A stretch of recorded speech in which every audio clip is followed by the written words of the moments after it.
Professor Tribe, Justice Jackson seemed to be getting at the point that the Supreme Court actually doesn't need to do anything with this case other than to simply say there's nothing presented here for which Donald Trump cannot be prosecuted. She is exactly right. And that was, for me, the pivotal moment. I mean, much of the argument was quite depressing in the sense that it really amounted to four justices, Kavanaugh, Alito, Gorsuch, Thomas, in search of a lifeline for Donald Trump. That was embarrassing. And much of it seemed to be kind of like a congressional hearing. They didn't want to talk about this case. They just wanted to spin hypotheticals in the air and almost draft a new law for some kind of immunity. But Jackson got to the point. All we have to do is our job, and our job is to decide the case before us. And on the facts before us, there is no plausible case for immunity. And if we take a step back, that's something the court could and should have done back in December. So we could now be maybe in closing arguments in this trial. So it is a shameful performance by the court, basically buying the very time that Donald Trump wanted.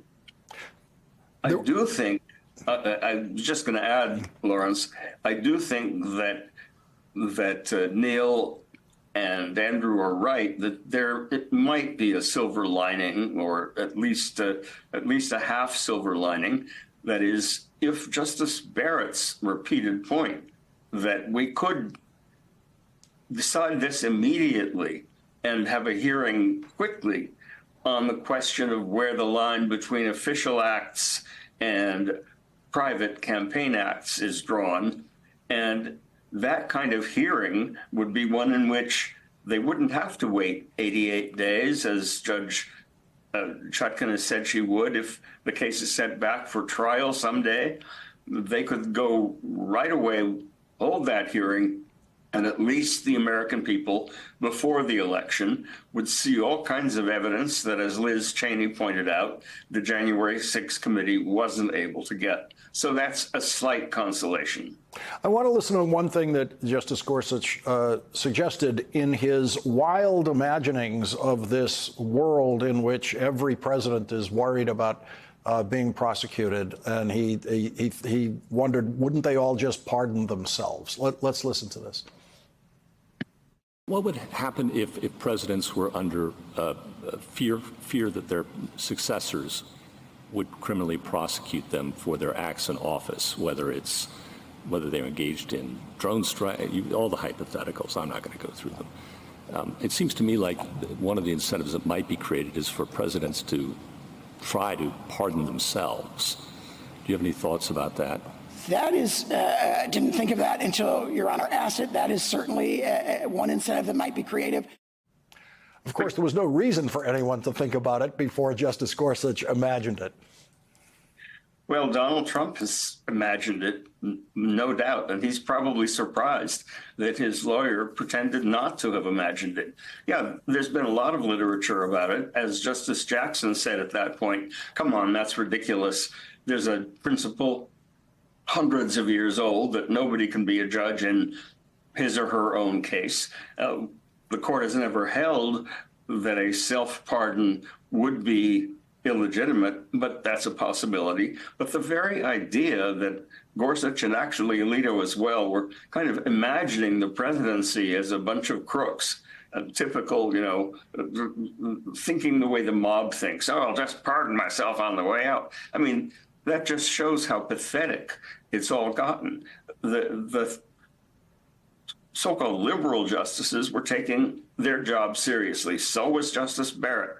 But the guys on the court, with the exception of the Chief Justice, for whom, like Neil, I always hold out some hope. He was a student of mine, and I sort of predicted that he would be the final vote to uphold the Affordable Care Act.